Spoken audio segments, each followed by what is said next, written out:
Welcome to the Nation Diplomatic Dispatch, your window into the world of diplomacy and international affairs. Today, we spotlight the enduring friendship between Malaysia and the Philippines, two close neighbours bound by shared history, culture, and ASEAN collaboration. Joining us is Her Excellency Maria Angela Ponce, Ambassador of the Republic of the Philippines to Malaysia. Ambassador, welcome to the show. Hello, Daniel. Thank you. I'm very pleased to be here. Yeah, we're glad to have you here with us today.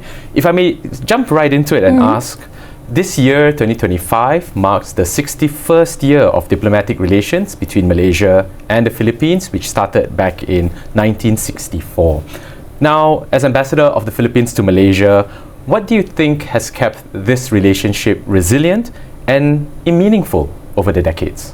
Indeed, we celebrate our 61st year anniversary today, following the 60th anniversary of our relations last year, which was highlighted by the exchange of visits of our foreign ministers and the convening of what we call the Joint Commission meeting, which is the highest institutional mechanism that oversees and reviews our bilateral relations.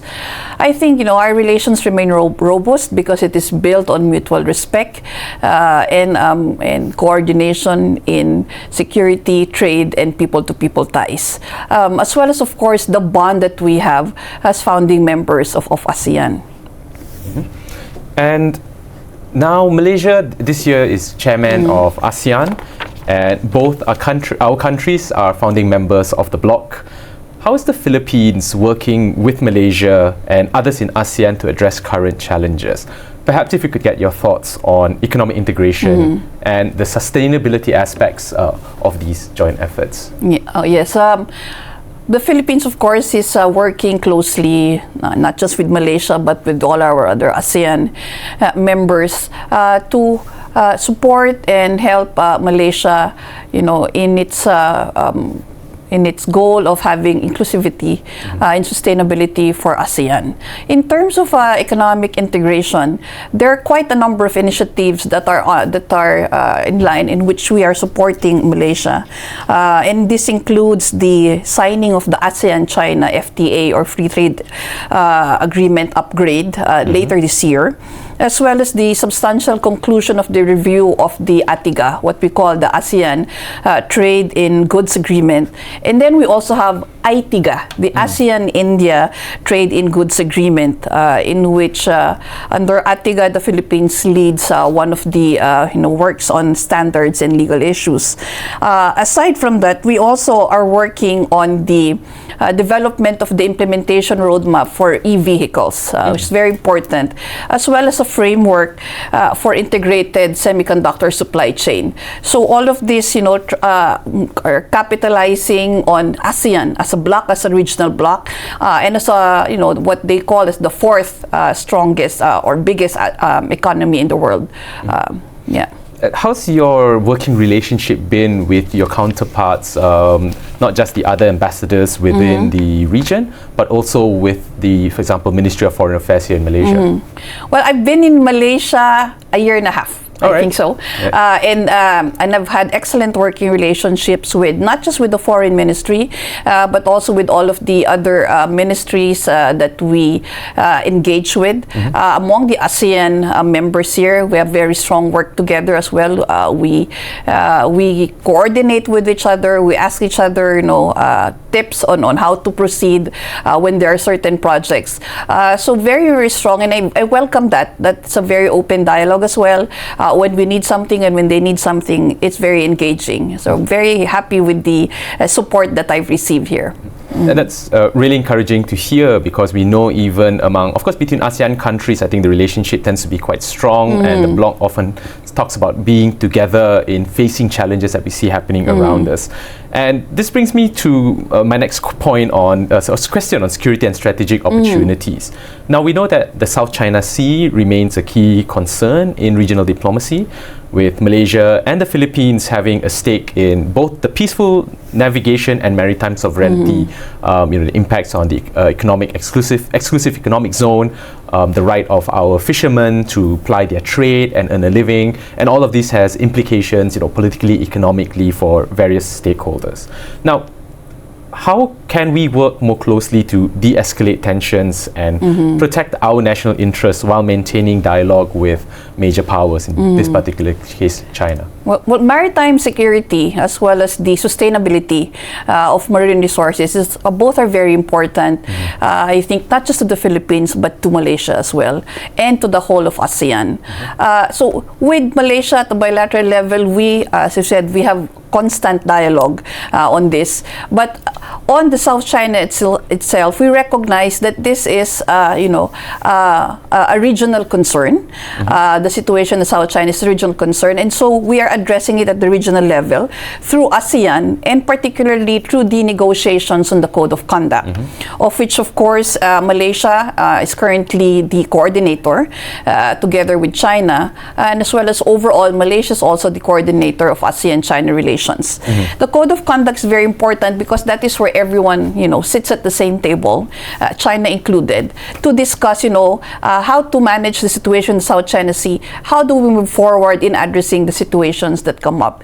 It is also in the negotiations of the Code of Conduct that we are able to air out to each other, our differences and our concerns. And I always say, what's important, people say, the Code of Conduct is moving so slowly. Is it really something that can provide, any solution? As for me, as long as we are sitting at the table, hearing each other out and listening to each other, that is very important. Right. And I think that under Malaysia's chairship, there's been quite an advancement in the talks in the Code of Conduct. So we remain committed to that, and we remain committed to other initiatives under ASEAN that would address that. In terms of engaging the major powers, both, again, as I said, at the bilateral level, we have many mechanisms of engaging with China. But at the same time, as I said, the Code of Conduct, it's not just the 10 ASEAN states that are there. China is also on the table, and that's very important. If I may ask then on the Code of Conduct, which I believe was the declaration first came up, was mooted in the early 2002, 2003, if I'm not mistaken.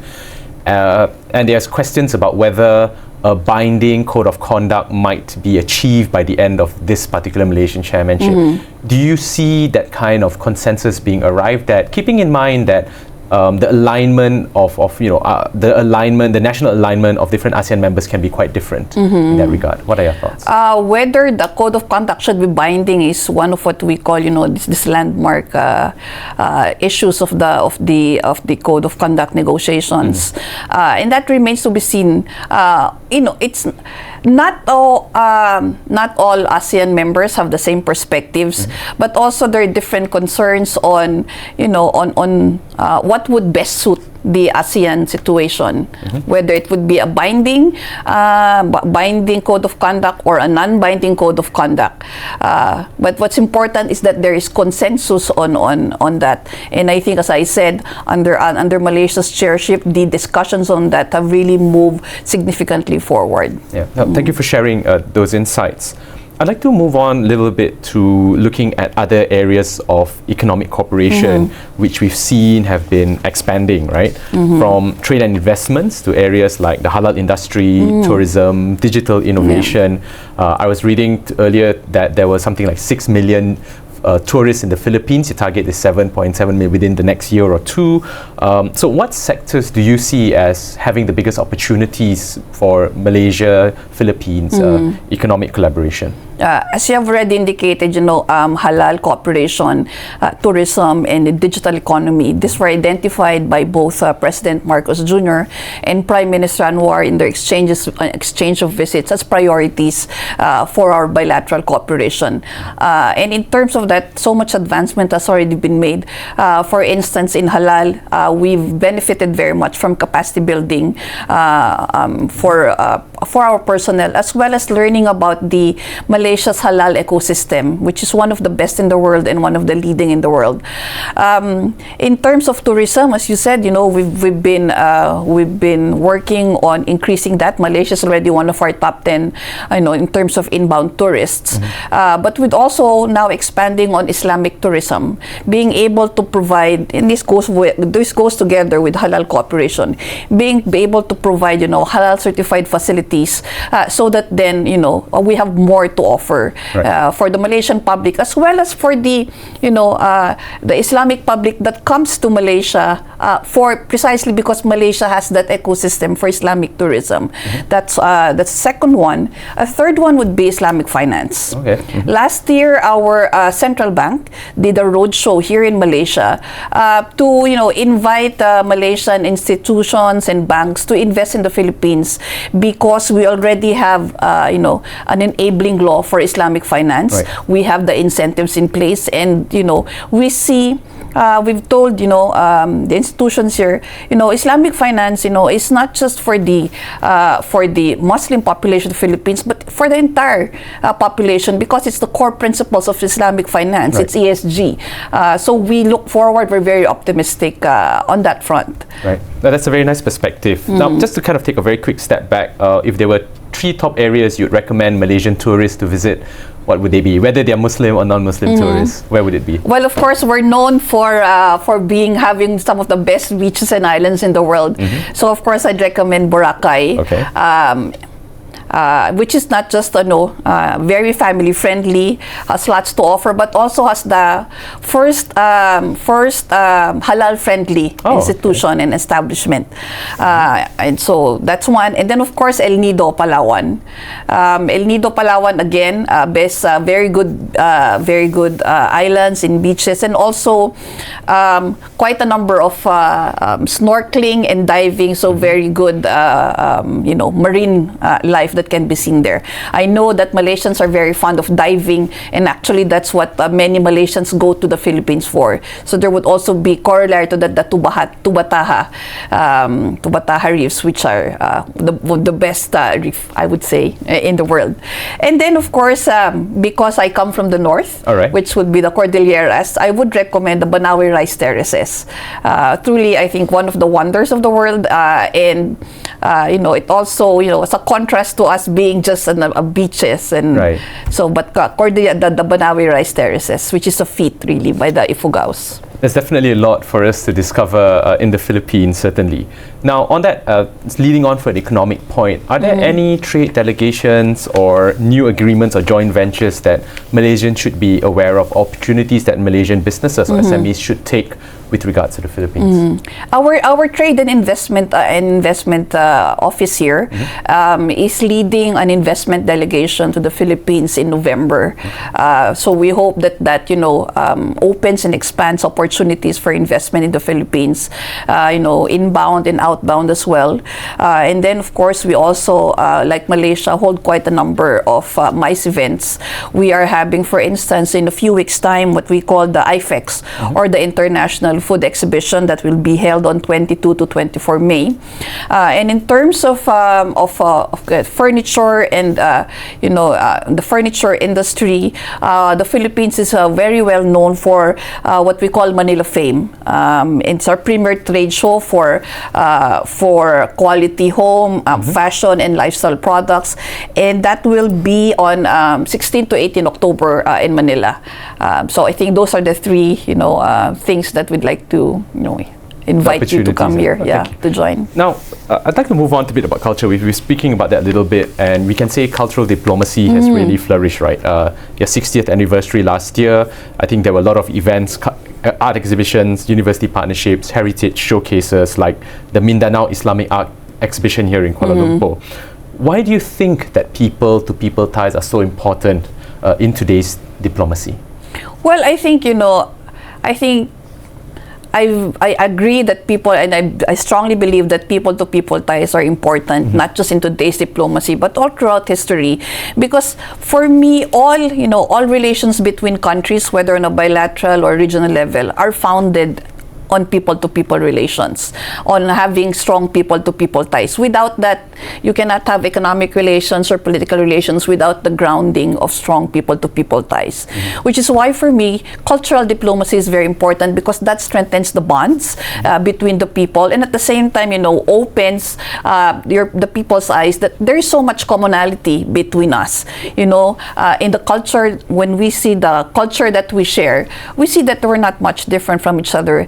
and then that opens it to again stronger ties that actually feed onto the government to government level relations. Yeah.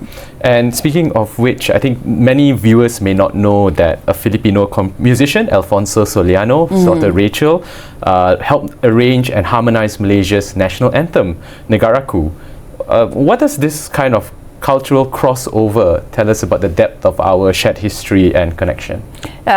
Thank you for that tidbit of info. I knew of the Solianos as a very well-loved and well-respected musical family here in Malaysia, but I did not know of the connection to the Negaraku. So that makes me very proud that we do have a connection to a musical heritage and a musical connection to that. And I think that illustrates the very strong relations that we have since I think even that has a longer history than our bilateral relations, in the sense that it was done even before we had the formal establishment of our bilateral relations. So that just shows that since time immemorial and even before, we've been exchanging visits to each other and having these cultural exchanges. So very happy to hear that. Yeah.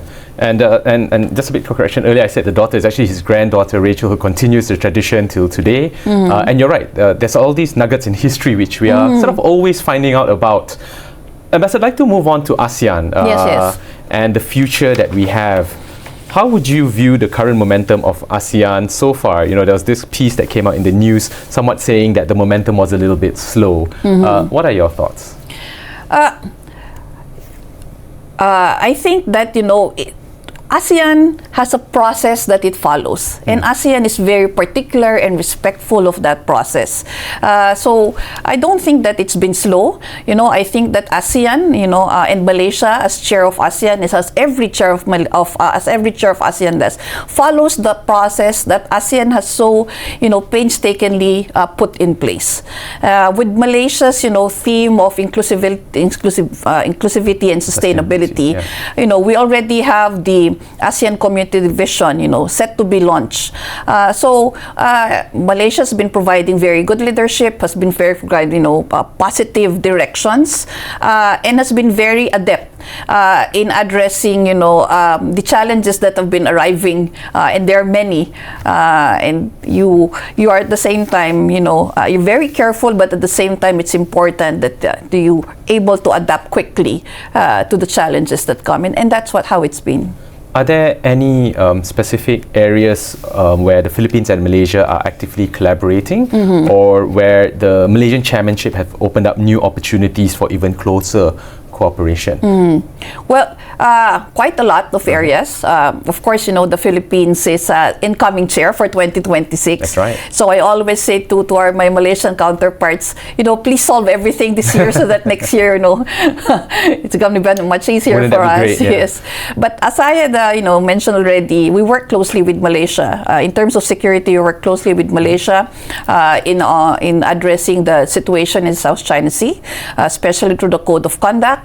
And then, of course, the Philippines also as incoming chair is now part of the ASEAN Troika mechanism, which is the mechanism that ASEAN has put in place to ensure continuity in addressing the situation in Myanmar. So those are two particular ones. And then, of course, in terms of the economic challenges, we've been very supportive with Malaysia in having a regional response to these issues of tariffs.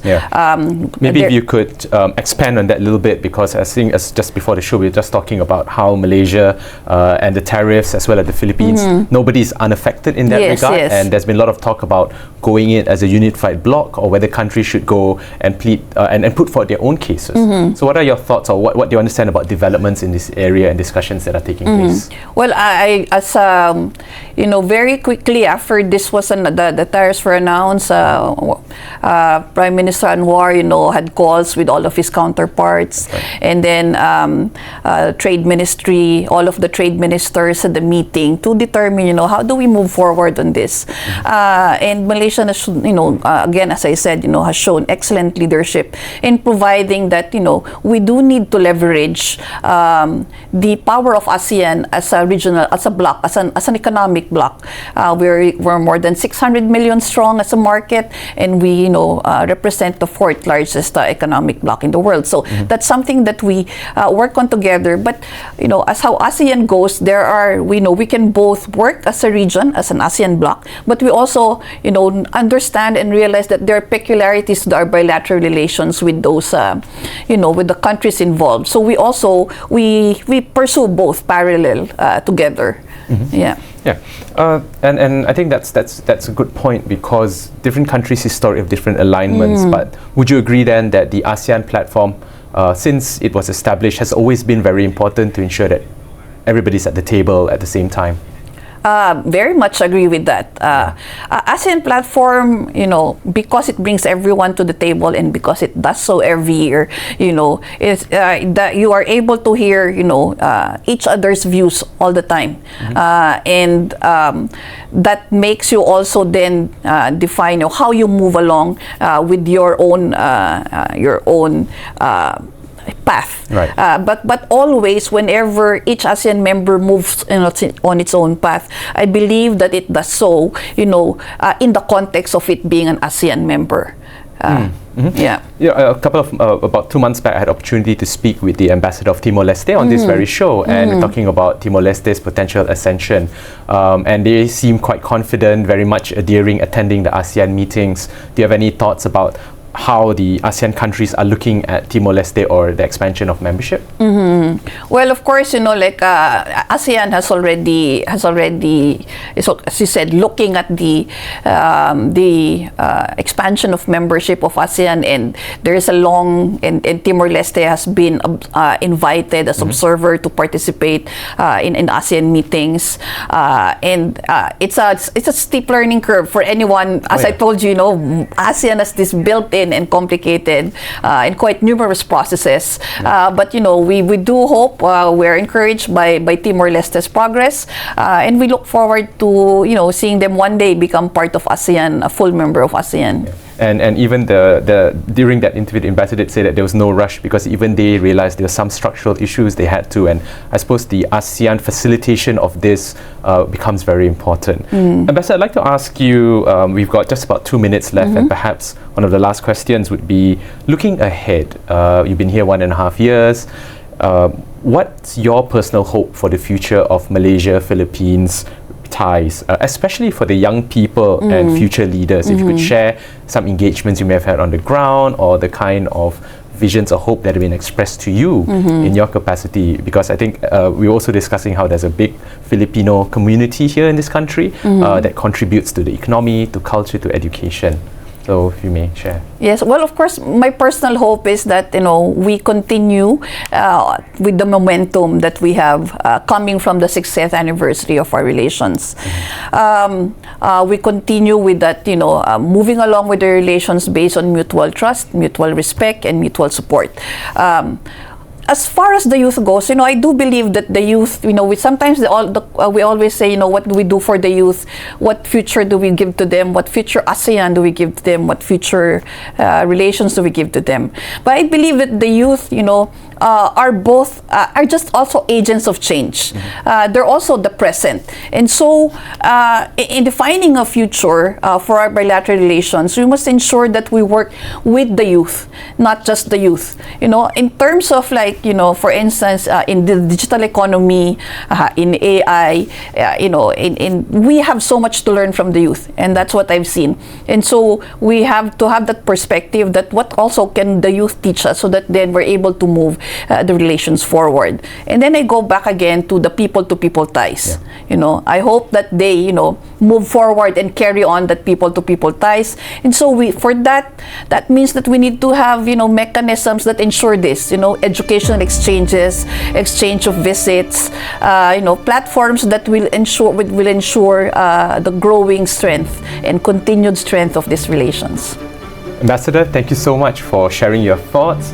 That's all the time we have on today's episode. We hope those of you at home enjoyed this conversation and gained a deep understanding of Malaysia's enduring ties with the Philippines. I'm Daniel Rahman. This has been Diplomatic Dispatch, your window into the world of diplomacy and international affairs. Thanks for tuning in. Till next time.